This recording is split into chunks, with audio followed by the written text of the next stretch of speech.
Hey guys, what's up? This is FalseBulls123 and this is day 79 of our daily quarantine vlogging challenge.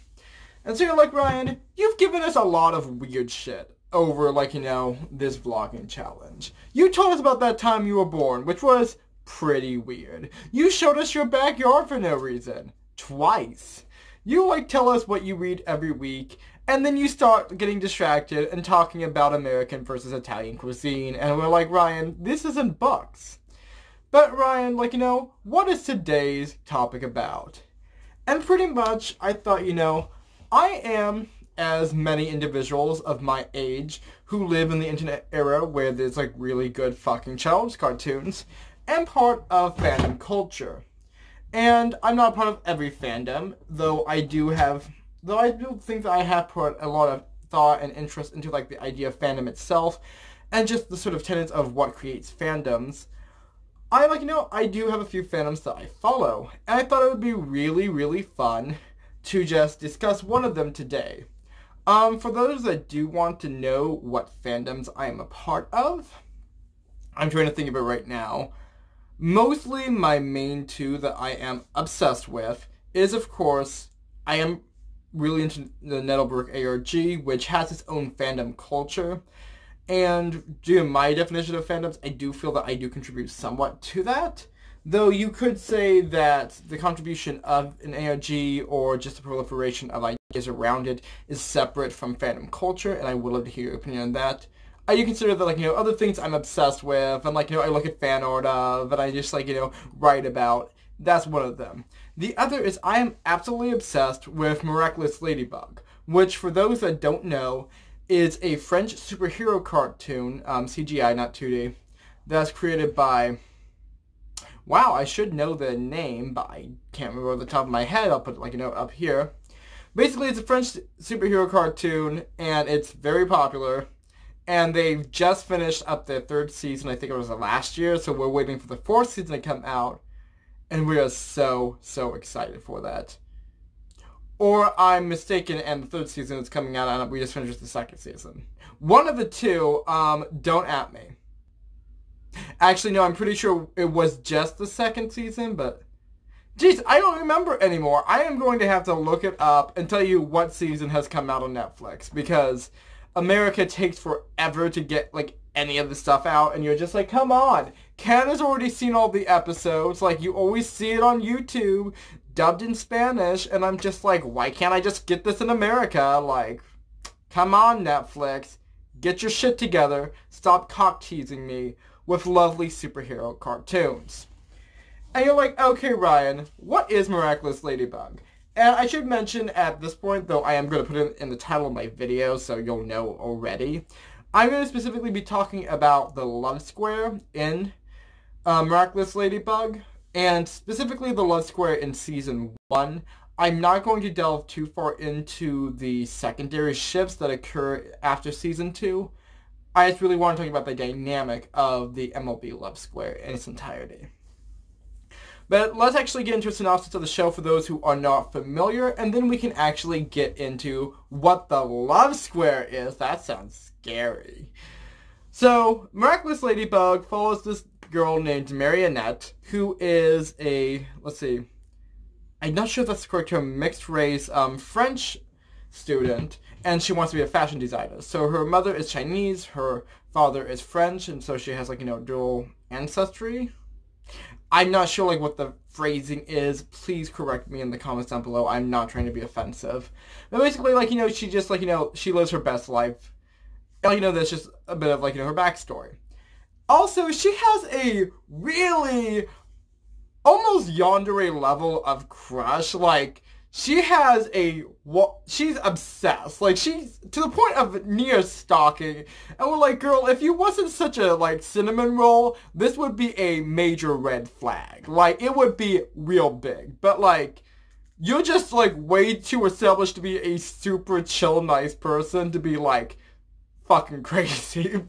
But basically, she's obsessed with this boy named Adrian, who is a French fashion model, and also super rich. And so you follow her, but you also follow Adrian. Imagine that. Adrian Agreste, Oh, and her name is Marionette Dupine Chang. It's hyphenated. And basically, Adrien Agreste is this, like I said, he's a French model, but he's also, like, a student, and he feels very isolated by both his, I guess, class, and by, like, his father's high expectations, who have kept him mostly isolated from many other children his age. And so, while Marionette is kind of dealing with, like, bullies and all this other shit, because she's just kind of like a clumsy anime girl, Adrien is just like, wow, I feel like, trapped in this gilded cage, and I just want to live a life without instantaneous fame, and I guess, like, with freedom. And so you can actually relate to both characters very well from that standpoint. But then wait! There's more! Also, both Adrien and Marionette, since they're very wholesome and forthright people, have actually gotten these superhero powers. Essentially, this man named Master Chang? Master Fu? I cannot remember his name off the top of my head. Once again, the magic of editing, and maybe faces, who knows. Basically, they've met this old Chinese man who is actually the last of the guardians of these, basically like Green Lantern style rings, which, now this gets into the lore. So basically, a long time ago, there were these millions and millions. I'm pretty sure there's more than like the amount listed in the show, but we'll get off on that. Anyway, basically, a long time ago, a bunch of these like super magical like things came into being called Kwame, and they're kind of like sprites, but like really powerful. And essentially, these guardians managed to, I guess, imbue or make a home for them inside of these jewels or pendants or some other sort of wearable item. Through this, people who wore the item were allowed to basically wield the Kwame's power, and it was like a symbiotic partnership between the two. And so, through this, like, they were able to create a lot of, like, heroes for, like, different time periods and cultures. And so, in the story, there's actually several historical,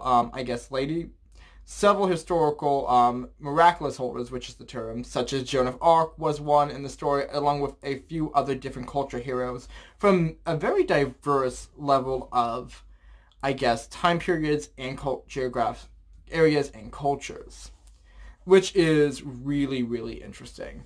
And so essentially, the Guardian guy, he comes to France, he gives them basically the main two, which is the Ladybug and the Black Cat Miracoulis. And so, another interesting point with this lore is that, essentially, Ladybug and Chat Noir, which are like their hero names, they have these two Miracoulises, which are essentially yin and yang, that is this creation-destruction motif, while there are additional Miracoulises that actually correspond with the Chinese zodiac. So, it's really interesting because there actually is a lot of Eastern symbolism used with the Miracoulises, which is actually really interesting to see in a child's cartoon, that you have this in-depth mythology and lore based off of real-world cultures. Other aspects that are really good is that there is a really fantastic level of diversity in the show. Let's see, both the characters' main friends do have heritage in French territory. So one is of Caribbean descent, and the other one is of a different descent. But essentially, like, you do have this racial diversity that is still French nationality, which is just a really fascinating concept. Because, even if I, like, set a story in, like, a American setting, you might not have diversity. And you would definitely, if I, like, watched a TV show from America, you would not have, like, diversity from, like, someone who is Chamorro or Somalian, or, like, a lot of other, like, territories that, like, are part of American nationality. And so it was really awesome to see that, like, there was this racial diversity in the show itself that was very naturally and very organically written in, which was just fantastic. But let's get on to, like, the actual love square. So, we've seen Marionette. She's, like, she likes Adrien, right? But how does Adrien feel about her? Basically, Adrien doesn't really, like, know that she likes him. He's pretty oblivious socially just because of his isolation and the fact that he has not had very many friends. But essentially, like, let's flip it around. We also have essentially two different identities for each character. Marionette's superhero ego is known as Ladybug, who is very serious of a character. She's very responsible, she's very much sort of the leader of the duo, and she takes her responsibility very seriously. And that also means that she is not quite interested in any sort of romantic entanglement while she's in that identity. Chat Noir, on the other hand, is much more, not only flamboyant, but much more cavalier about, his actions. That's not to say that he doesn't take his job, superheroing seriously, but that he is much more free in this ego than he is in his civilian identity. And so you can definitely see where, there's a difference in both personality and expression with both the civilian and superhero egos. And I think that is a really interesting concept just because it really has just this fascinating concept, like how these people interact and how being this superhero really changes how they view the world with, this empowerment. And it's just a really great concept to see from that perspective. I also forgot to mention it, but essentially where Marionette has a one-sided crush on Adrian, the superhero egos are reversed, where Chat Noir has a very strong crush on, Ladybug, but she does not feel the same way, as she doesn't really believe that he is being serious, because he's a bit of a coxcomb, and he's a flirty boy, so she's just he's just being nasty, so she doesn't take him seriously.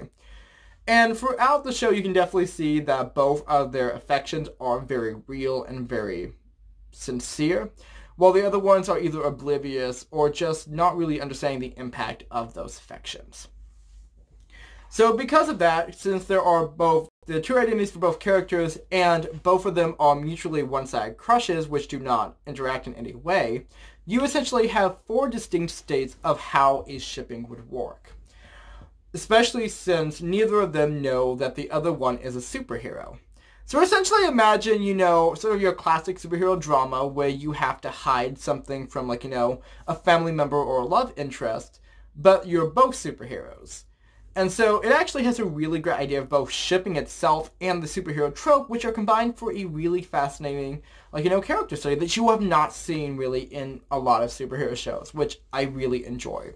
Mostly because either, in the whole, Lewis and Clark thing, the characters are distinctly, interested in their civilian forms, or they just do not, while, Lewis has a different motive for, her interaction with Superman. Or in, other things like Rogue and Gambit, they're both superheroes, and so they are both known in that identity outside of their civilian form. Which, now that I'm thinking about it, do the X-Men actually have a civilian ego? Or are they really just sort of more, outed as both their ability and their character, I also think that would be really interesting to, view superheroism as an allegory for sort of things like, LGBT inclusivity, but we can get onto that in another story. But let's essentially talk about the 4 distinct ships that occur within the Miracoulis Ladybug love square. So first up is the civilian forms, right? And that is Adrian and Marionette. And here, now I think that as all of the different forms work, I think it has the highest chance of being the initial ship. Though, obviously, the love square shipping has been probably one of the main, usages of fanfiction and fan art depicted. Everyone has their favorite ships. Everyone will die on the fucking battlefield for their ships. And there's also a lot of discourse over which ships are unrealistic and which ships are more valid. I will give my ship that I most prefer in this video, but at the same time, I want to give a good description of sort of the dynamics and whether or not these can be reasonably created. However, there are many, many fan comics that depict every sort of realistic depiction of how these ships could and will sail, and I think there are many interesting ways of how the story can go.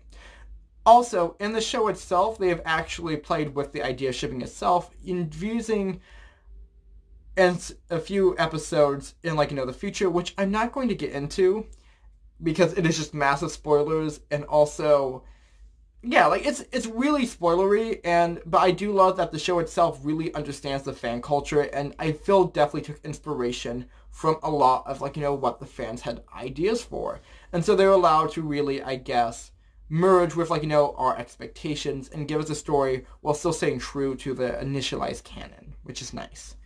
Not to say that like they had probably maybe had thought about that already, but like I like that there was a way of sort of, I guess, like, satisfying our craving for what the shipping can be while not instantly, like, collapsing the square.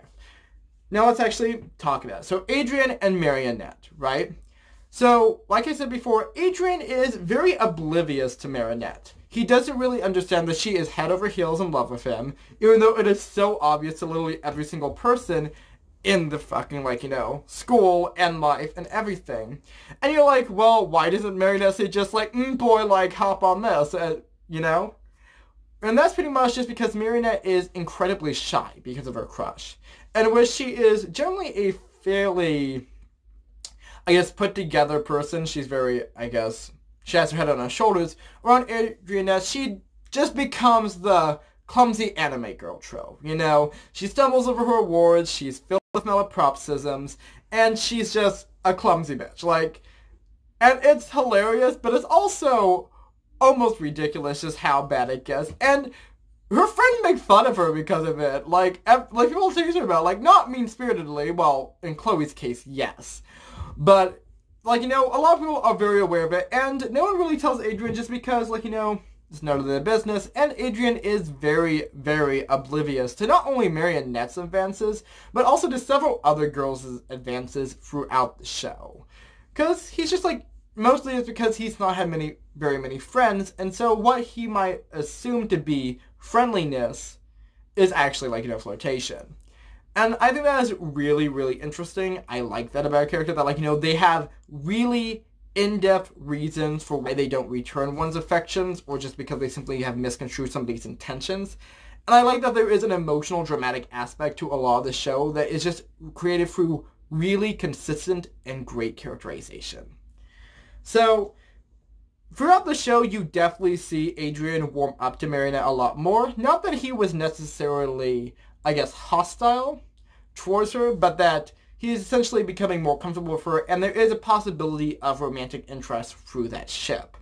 However, he does believe, very idiotically, that she is simply a very large fan of his works, as he is a fashion model and she is a up-and-coming fashion designer. That essentially, like, her interest in him is simply professional. Even though they have created a fairly good friendship throughout their interactions in the show, besides, like, them just being classmates. And so that's actually really nice that they're able to have a platonic side when she obviously does have a romantic interest, which is nice that they have something to base it off of besides, boy, I think you cute, let's get together. So let's move on to just the next square. And I'm really just going left to right for this, but I also think that, like, you can definitely probably there's probably, like, better ways to, like, I guess, choose these. But no disclaimers, let's go on to it. Next square. And that's going to be Ladrian.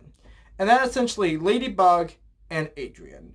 And this is my least favorite ship. Just going to put that out there. And that's mostly just because of the characterization of who Marionette is when she is in her Ladybug persona.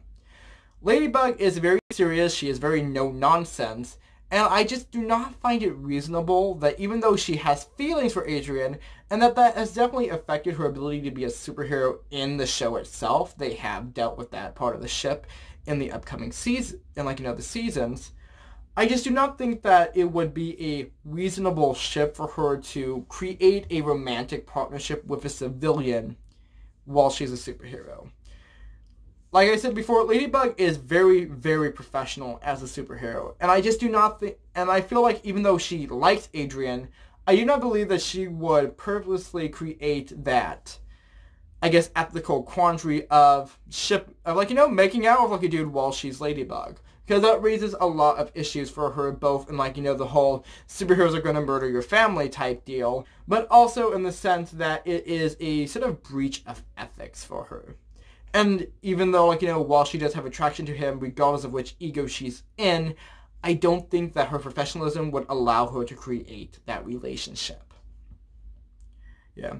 That being said, in terms of mutual likability, Ladrian has the most probability of working since Adrian is very much in love with Ladybug, who he does not know is Marionette, while Marionette is very much in love with Adrian, who does not know he is Chat Noir. So in those cases, mutual accessibility, but I don't think that Ladybug would be able to allow herself to be in a relationship like I said before. Let us move on to the third one, which is essentially the reverse, which is Mary Chat, in which Marionette and Chat Noir are essentially shipped together. Now, you're probably going to hate me for this, I know, but Mary Chat is actually my favorite ship. And you're like, well, Ryan, that's dumb because that's the least likely of the ones to actually work. But hear me out. Essentially, Ladybug is not going to, date Chat Noir because she likes Adrian. Well, at the same time, Adrian is not going to date Marionette because he likes Ladybug. So at the same time, the only reasonable thing to happen is that Marionette, would be essentially a situation where Marionette and Chat Noir, who are the least, who have the least, interactions between all different egos, if they were to get together and sort of see each other's personalities and realize that they enjoy each other's company, that would really be the most reasonable ship because there's nothing getting in the way of the ship.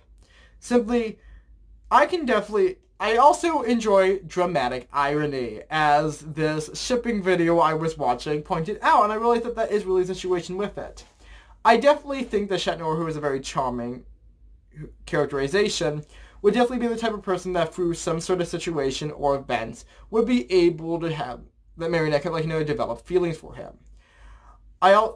And I think that as she's Marionette and not Ladybug, she has that ability to develop feelings for him. Especially if there was a situation in which she was hurt or angry at Adrian, and she could start seeing, other possibilities of love interests. So in that case, I think Mary Chat's the most realistic, though at the same time, I do understand that it's the longest shot. At the same time, I think that Marionette being able to develop a romantic interest in both Chat Noir and Adrian as two separate personas would allow the love square to eventually collapse, which will essentially be the main final outcome if this ship does sail.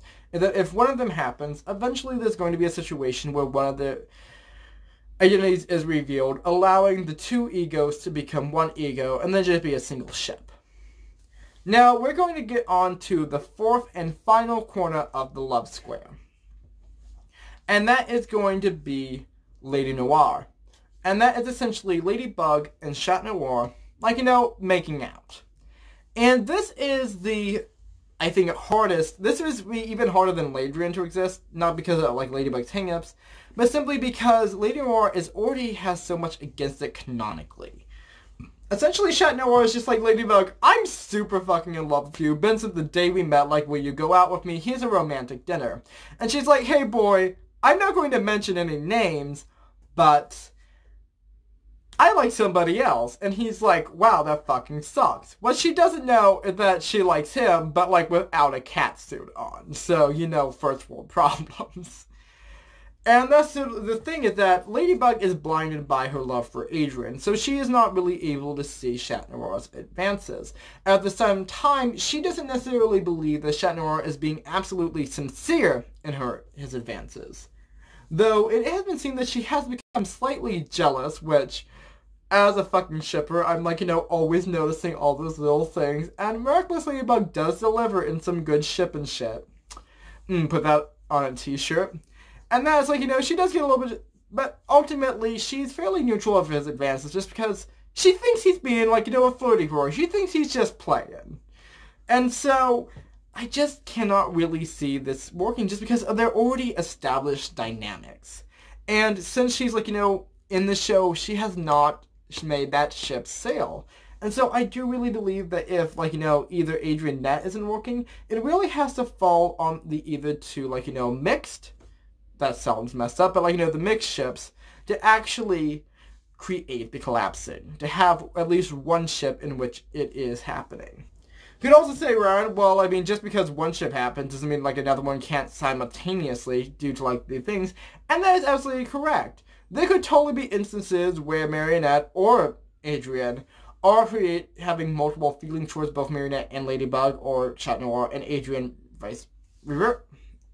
regardless, like, all the permeations, and having that conflict of interest, which can eventually be resolved, which would also be a really interesting dynamic. Regardless, what I really enjoy about Miracoulis Ladbug is that due to the premise, you have a lot of varieties where there is an emotional investment in 4 different ways, as you deal with essentially 4 separate interactions between 2 characters.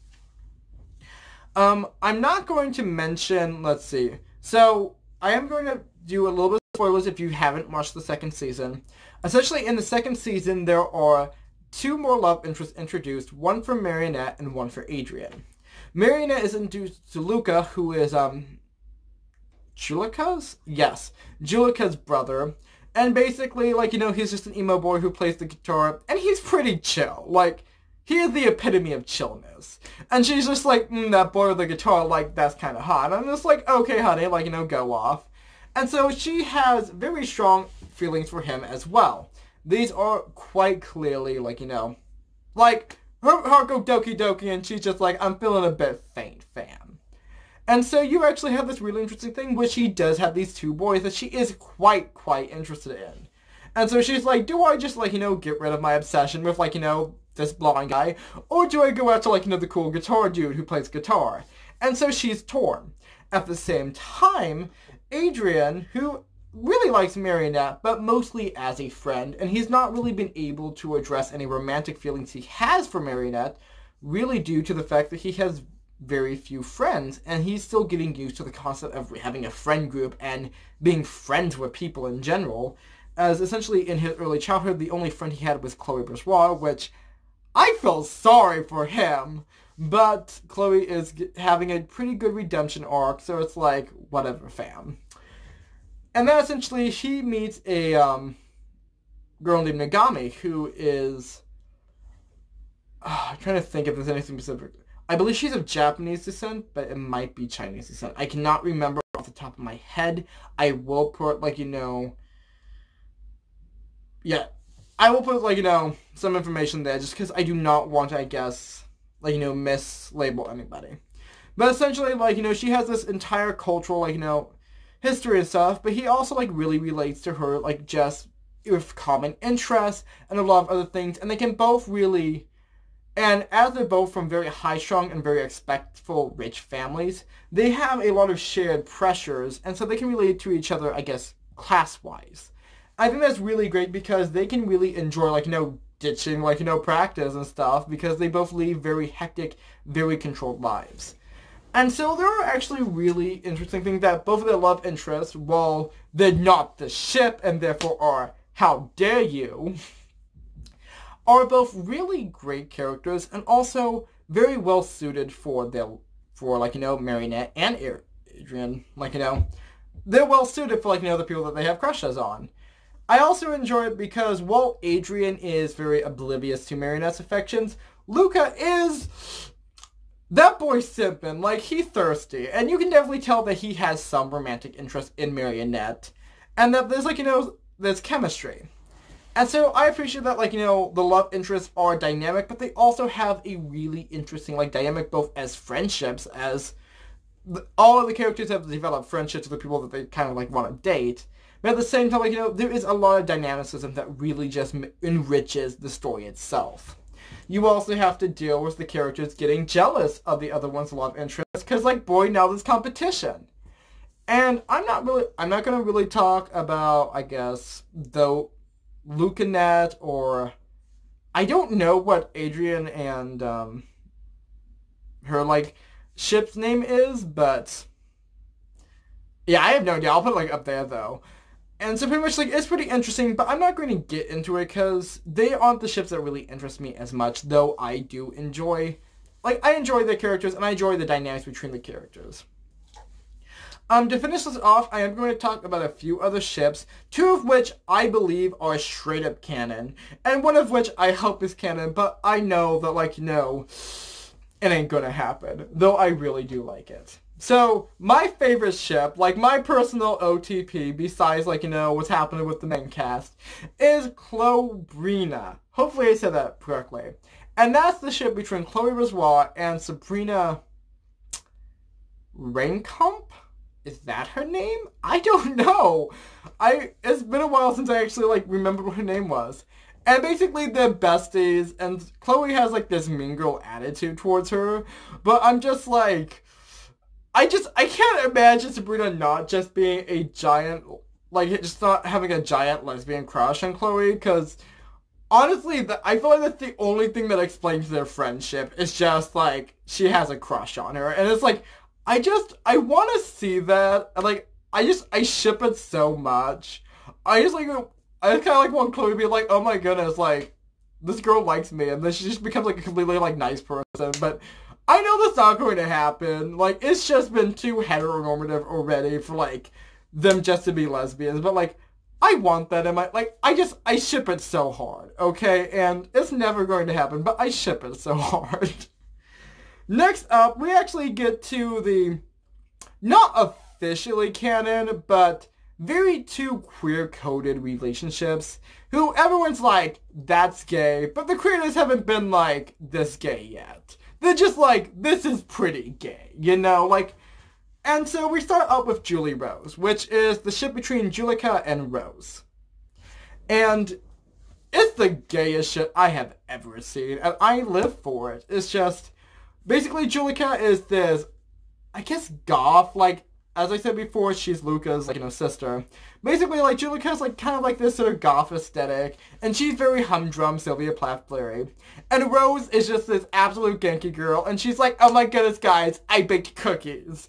But we all know that, like, there's only one person allowed to bake things, and that's Marionette. But it's just, Rose is just a giant ball of sunshine, and they're best friends. And then you're thinking, are they more than that? Because, like, they hold hands a lot, and they're always together. And I swear to God, they kissed each other in Zombie Zoo. And if you disagree with me, you're fucking wrong. You are fucking wrong, because it is the clearest, most beautiful ship. And if you don't see that, there is something wrong with you, fam. Okay. The other one is Mark Annual, which I don't remember what episode they introduced Mark into. Nathaniel's the guy who was the evil Schrader in like the first season.